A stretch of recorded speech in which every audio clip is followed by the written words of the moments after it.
Georges Politzer, Princípios Fundamentais de Filosofia. Sexta lição, quarta característica da dialética, a luta dos contrários. 2. 1. Universalidade da contradição.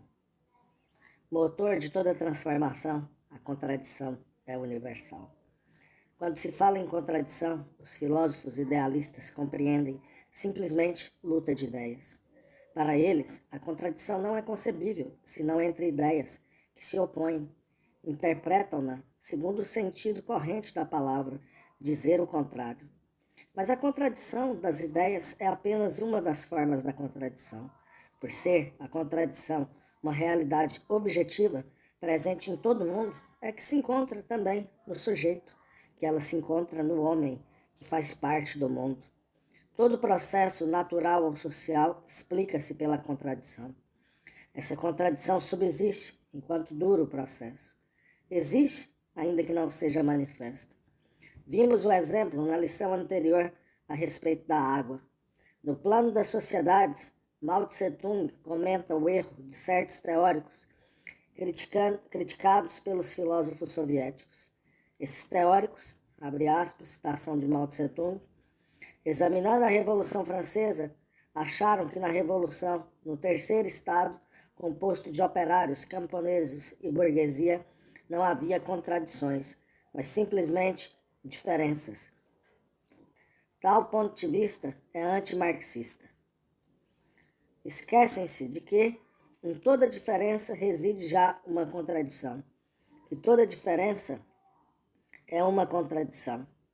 Desde que apareceram a burguesia e o proletariado, nasceu uma contradição entre o trabalho e o capital. É que naquela época ela não se agravara ainda. Fecha aspas, fim da citação. Se, contudo, a contradição não existia desde o início do processo, é necessário então explicar esse processo pela misteriosa intervenção de uma força exterior. Ora, já vimos na lição precedente, 3A, que as condições exteriores, se bem que necessárias ao processo, não podem substituir as contradições internas.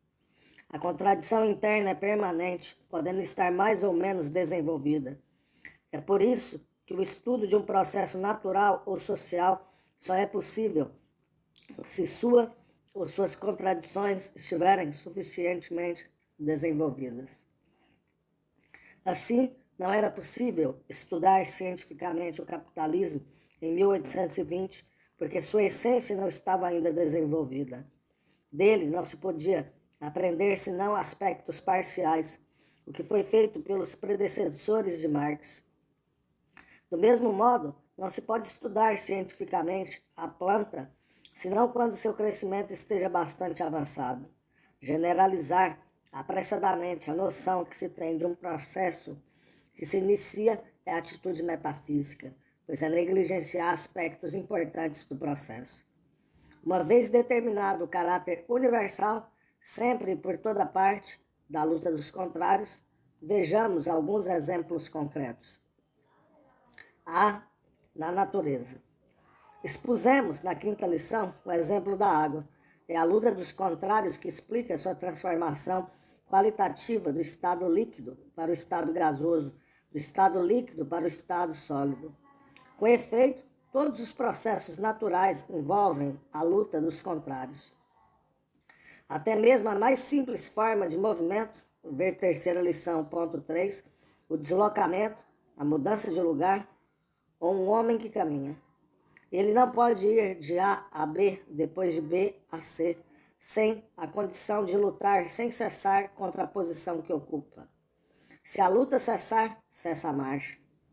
Os lógicos dirão, para afirmar B é necessário negar A, para afirmar C é necessário negar B.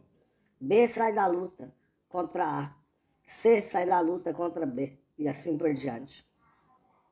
Abre aspas, citação de Engels, mesmo a simples mudança mecânica de lugar não se pode realizar, a não ser que, no mesmo e único momento, um corpo esteja concomitantemente em um e em outro lugar, num só e mesmo lugar e não nele.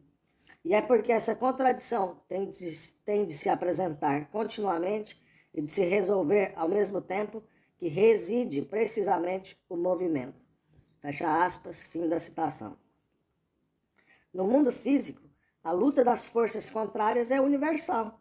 Um garfo enferrujado, fenômeno tão banal, é consequência de uma luta entre o ferro e o oxigênio. A forma fundamental do movimento na natureza é a luta entre a atração e a repulsão. A unidade e a luta desses dois contrários, atração e repulsão, determinam a formação e a evolução, a estabilidade, a transformação e a destruição de todos os agregados materiais. Quer se trate de longínquas galáxias, de estrelas ou do sistema solar, massas sólidas, líquidas ou gasosas, de moléculas, de átomos ou de seu núcleo.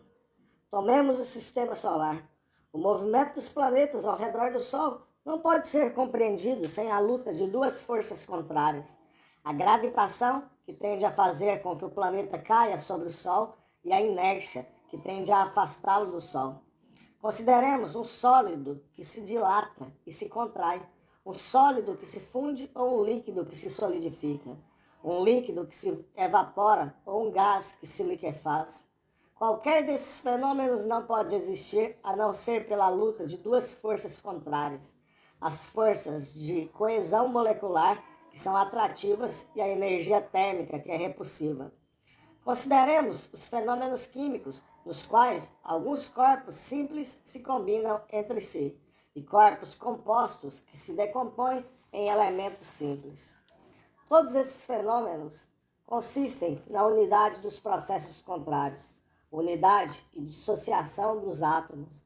Daí as outras contradições próprias da química, entre ácidos e bases, entre oxidante e redutor, entre esterificação e hidrólise. Nota 1, dizia-se anteriormente eterificação. Voltando ao texto. Consideremos um átomo. Verificamos nele que o equilíbrio relativo que mantém os elétrons ao redor do núcleo resulta da luta de dois contrários, a energia eletrostática, que é atrativa, e a energia cinética, que é repulsiva. E no próprio núcleo do átomo, a ciência contemporânea supõe formas específicas de atração e de repulsão entre prótons e nêutrons.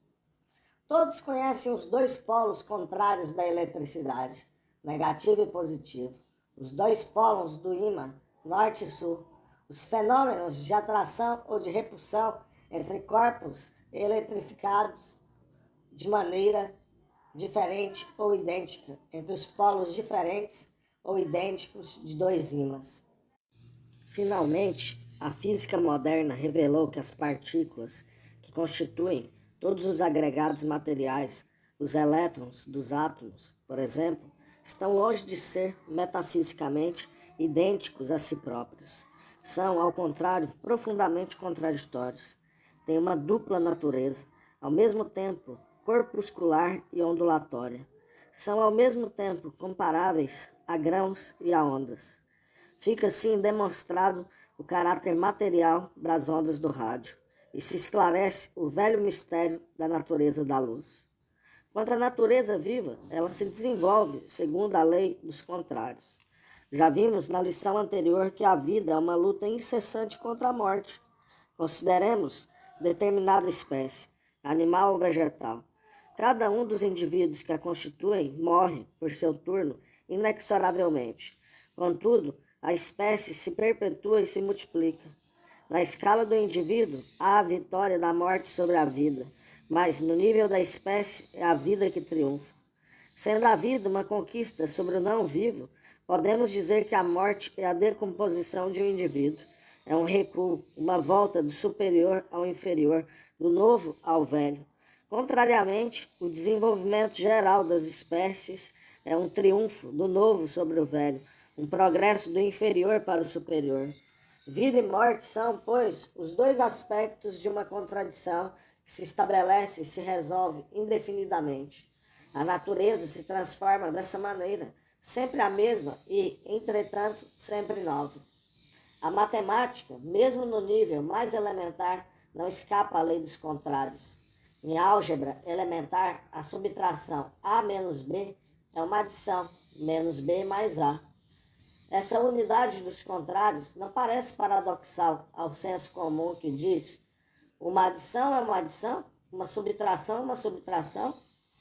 O senso comum tem razão, mas parcialmente. A própria operação algébrica é ela mesma o seu contrário. O pensamento matemático não pode escapar às leis do universo e não progride, senão na medida em que for dialético, como o universo. Engels consagrou páginas magistrais à matemática, considerada do ponto de vista dialético. B. Na sociedade. Todos os processos que constituem a realidade social explicam-se também pela contradição. E desde o início, a própria formação da sociedade. A sociedade humana, como aspecto qualitativamente novo da realidade, é, com efeito, o produto de uma luta entre a natureza e nossos remotos ancestrais, que estavam mais próximos dos macacos superiores do que dos homens de hoje. O conteúdo concreto dessa luta foi e continua sendo o trabalho, que, ao mesmo tempo, transforma a natureza e transforma os homens. Foi o trabalho que, agrupando nossos antepassados na luta pela existência, deu origem às sociedades. Foi o trabalho que realizou a passagem qualitativa do animal para o homem. Marx, descobrindo o papel decisivo do trabalho como luta dos contrários, geradora da sociedade, fez uma descoberta de imenso alcance. Fundou a ciência das sociedades, que tem por teoria geral o materialismo histórico. Sobre o trabalho, essa contradição, mãe das sociedades, unidade da natureza com o homem, mas unidade de contrários, será de grande proveito a leitura na dialética da natureza, do magnífico capítulo intitulado O papel do trabalho na transformação do macaco em homem. Mas a contradição não para aí. Desde a comuna primitiva até a sociedade socialista e comunista, é a contradição o motor da história. E as lições consagradas ao materialismo histórico analisarão de mais perto esse movimento. Contradição fundamental entre as forças produtivas novas e as relações de produção envelhecidas. A partir de determinado momento, contradição entre as classes, isto é, luta de classes. A luta entre classes exploradoras e classes exploradas é um aspecto essencial da grande lei dos contrários. E foi para negar o papel e mesmo a existência da luta de classes que Bloom, falsificador do marxismo, rejeitou o materialismo dialético, isto é, principalmente a luta dos contrários. Se tomarmos determinado regime social, constataremos que ele se explica igualmente por uma contradição fundamental e por contradições secundárias, todas em evolução. Não há capitalismo sem contradição entre burguesia capitalista, dona dos meios de produção, e o proletariado. Esse capitalismo não é estático, ele se transforma. Assim, o capitalismo do primeiro período, capitalismo de concorrência, se transforma no segundo período em capitalismo de monopólio. Com efeito, a concorrência assegura a vitória dos capitalistas mais fortes e é, então, o capitalismo de monopólio que surge da concorrência, mas para a superar. A concorrência transforma-se, pois, em seu contrário. A análise aprofundada das contradições que constituem o capitalismo encontra-se em O Capital, de Marx. 2. Antagonismo e contradição. Uma pergunta é feita frequentemente. Não há capitalismo sem contradição interna, uma vez que se trata de um regime de exploração no qual os interesses da burguesia e do proletariado se opõem irredutivelmente. Mas o socialismo não é o fim de toda contradição? Como resposta a essa pergunta, é preciso que se diga: o socialismo não escapa à grande lei da contradição. Onde houver sociedade, haverá contradições constitutivas dessa sociedade.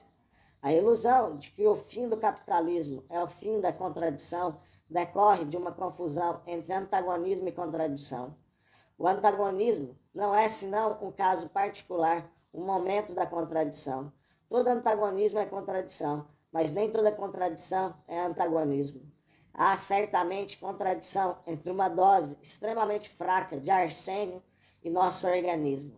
Mas, se a dose absorvida permanecer muito fraca, a contradição não evoluirá para antagonismo. Se a dose for aumentada, será então antagonismo. A contradição evolui em oposição violenta, mortal para o organismo. Do mesmo modo, no seio da sociedade capitalista, há sempre luta de contrários que coexistem, burguesia e proletariado. Citação de Mao Tse-tung. Mas é somente quando o desenvolvimento da contradição entre essas classes atinge determinado estágio que essa luta assume a forma de um antagonismo declarado que, no processo de desenvolvimento, se transforma em revolução. Fecha aspas. O antagonismo não é senão o momento da contradição e o mais agudo. A guerra entre países imperialistas é o momento mais agudo da luta permanente que os opõe mutuamente. É preciso, pois, saber considerar a contradição em todo o seu desenvolvimento. Exemplo, a contradição entre classes adveio da divisão do trabalho no seio da comuna primitiva.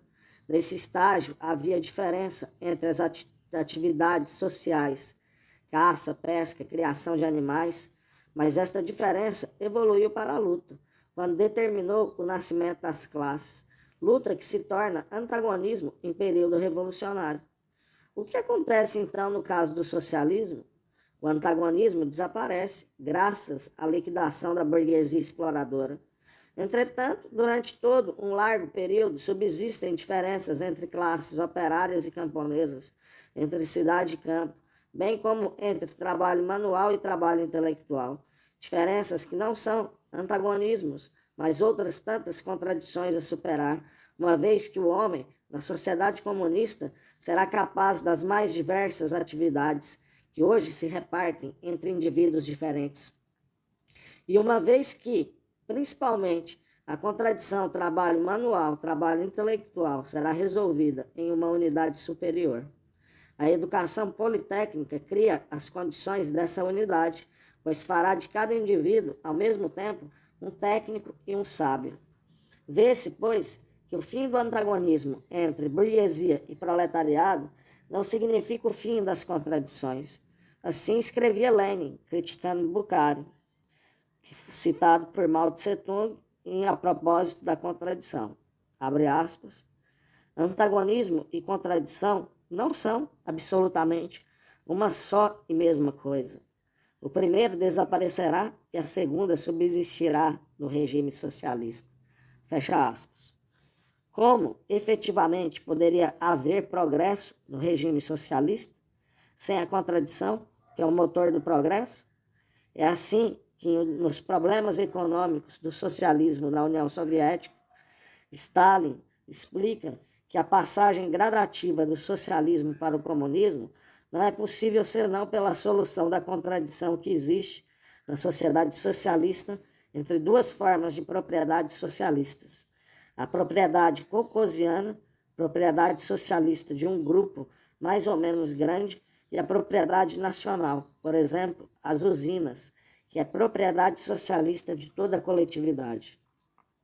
Entretanto, na sociedade socialista, as contradições não se transformam em conflitos, em antagonismos, porque os interesses dos membros dessa sociedade são solidários e porque a sociedade é dirigida por um partido equipado pela ciência marxista, ciência das contradições. Assim sendo, a solução das contradições efetua-se sem crise. Mas essas contradições não são, por isso, menos fecundas, posto que elas acarretam o progresso social. Da mesma forma, a prática generalizada da crítica e da autocrítica na vida dos homens soviéticos constitui um dos mais puros exemplos de um desenvolvimento de contradições sem antagonismos. Malenkov declarava, no 19º Congresso do Partido Comunista da União Soviética, abre aspas, Malenkov, para fazer progredir nossa causa é necessário lutar contra os fatos negativos, dirigir a atenção do partido e de todos os soviéticos para a liquidação das imperfeições no trabalho. Crítica que é o dever de milhões de trabalhadores, donos do país. Quanto mais ampla for a crítica de base, mais completamente se manifestarão as forças criadoras e a energia do nosso povo, e mais poderosamente penetrará nas massas o sentimento de que são as donas do país. Fecha aspas, Malenkov. Malenkov dá exemplos de imperfeições que devem ser corrigidas por essa crítica. Desperdício de matéria-prima em certas empresas, perda de tempo em certos colcoses, ou então subestimação da realidade do cerco capitalista, ou ainda controle insuficiente das tarefas confiadas a certas organizações ou a certos militantes. Abre aspas, Malenkov. O papel do Partido Comunista é precisamente, explica Malenkov, criar as condições para que todos os homens soviéticos honestos possam criticar ousadamente e sem temor as deficiências nos trabalhos das organizações e das administrações. As assembleias, as reuniões de militantes, as sessões e as conferências de todas as organizações devem tornar-se, de fato, ampla tribuna de crítica arrojada e vigorosa das insuficiências. Fecha aspas. Esta crítica de massa é, evidentemente, um aspecto da luta dos contrários, uma vez que permite eliminar os defeitos e as sobrevivências que entravam o progresso da sociedade socialista. Mas ela é uma crítica fraternal por ser obra de homens que têm os mesmos interesses. No seio do próprio partido, a luta de ideias é a expressão específica da luta dos contrários. Luta que permite ao partido marxista-leninista, stalinista, melhorar continuamente seu trabalho, mas luta que não degenera em antagonismo. Se tornar antagônica, é porque há luta do partido contra inimigos que estão dentro dele e que procedem como agentes da burguesia. Luta do Partido Comunista Bolchevique contra Trotsky, Bukharin e Beria. 3. A luta dos contrários, motor do pensamento. Se a lei das contradições desempenha um tão importante papel na natureza e na sociedade, é fácil prever que o homem, sendo um ser ao mesmo tempo natural e social, tenha seu pensamento igualmente submetido à lei dos contrários. Aliás, já mostramos o caráter dialético do pensamento na quarta lição. Isso não nos deve surpreender. Como materialista, consideramos o pensamento como um momento do desenvolvimento do acontecer universal. As leis da dialética reinam, pois, tanto no pensamento como no conjunto da realidade. A dialética do pensamento é, em sua essência, da mesma natureza que a dialética do mundo. Sua lei fundamental é, pois, a contradição. É por isso que Lenin escreveu, abre aspas, citando Lenin, o conhecimento é o processo pelo qual o pensamento se aproxima infinita e eternamente do objeto. O reflexo da natureza no pensamento humano deve ser compreendido, não de maneira morta, não abstratamente, não sem movimento, não sem contradições, mas no processo eterno do movimento, do nascimento, das contradições e de sua resolução. Fecha aspas. É assim que a passagem qualitativa da sensação ao conceito de que falamos na quarta lição é um movimento que se dá por contradição. A sensação reflete com efeito um aspecto singular, limitado do real. O conceito nega esse aspecto singular para afirmar o universal. Ele supera as limitações da sensação para exprimir a totalidade do objeto. Nesse sentido, o conceito é a negação da sensação. Exemplo, o conceito científico de luz, como unidade da onda e do corpúsculo, nega a sensação de luz, sensação que nos revela a presença da luz, mas não nos diz o que ela é. Mas o conceito assim elaborado pela negação da sensação, pela luta contra esse nível inferior do conhecimento, age de volta sobre a sensação. Após tê-la negado, ele lhe dá meios de afirmar-se com nova força, porque percebe-se melhor aquilo que se compreendeu. Nota: é por isso que se diz que a cultura educa a sensibilidade. Esclarecendo o termo negar, Nier não deve ser tomado no sentido de destruir, mas no sentido dialético de ultrapassar. Apoiando-se em o conceito universal, ultrapassa a sensação limitada, mas apoiando-se nela. Voltando ao texto, citação de Mao Tse Tung, abre aspas, Nossa prática atesta que não podemos compreender imediatamente as coisas percebidas por nossos sentidos e que não é senão depois de tê-las compreendido que as coisas podem ser ainda profundamente percebidas pelos sentidos. Fecha aspas. Assim, sensação e conceito, conceito e sensação constituem uma unidade de contrários, em interação, cada qual se afirmando contra o outro, apesar de se fortalecerem mutuamente, a sensação tendo necessidade do conceito que a esclarece, e o conceito tendo necessidade da sensação como ponto de apoio. Poderíamos considerar os diversos processos próprios do pensamento e reencontraríamos neles sempre a lei dos contrários. É assim que a análise e a síntese, passos absolutamente necessários a todo pensamento e que são considerados como opostos pelo metafísico, são opostos, na verdade, mas trata-se de uma oposição de dois processos inseparáveis. Análise e síntese implicam-se mutuamente. Com efeito, analisar é separar os elementos de um todo, mas os elementos não são partes, senão como elementos de um todo. Não há elementos em si. O todo está, pois, presente nas suas partes. A síntese e a análise definem-se, portanto, uma pela outra, ainda que uma seja o inverso da outra. Da mesma forma, a teoria e a prática são duas forças contrárias em interação dialética. Elas se interpenetram e se fecundam mutuamente. É por ser dialético que o pensamento pode compreender a dialética do mundo, natureza e sociedade. As contradições do mundo objetivo é que sustêm e alimentam o pensamento, e nele se refletem, e o próprio movimento do pensamento assim criado é também dialético, como todos os outros aspectos do real. Um pensamento que desconhece as contradições deixa, pois, escapar a essência da realidade. A simples definição do mais banal objeto é a expressão de uma contradição. Se digo, a rosa é uma flor, faço da rosa outra coisa diferente dela própria. Passa a catalogá-la na classe das flores. É um princípio do pensamento dialético, porque, gradativamente, a partir desta modesta rosa, atingirei o universo inteiro. Sabemos que tudo se relaciona. Um pensamento não dialético contentar-se-á em dizer a rosa é a rosa, o que nada nos ensina sobre a natureza e os caracteres da rosa. Isso não impede que às vezes seja útil lembrar que uma rosa não é uma viatura com bancos.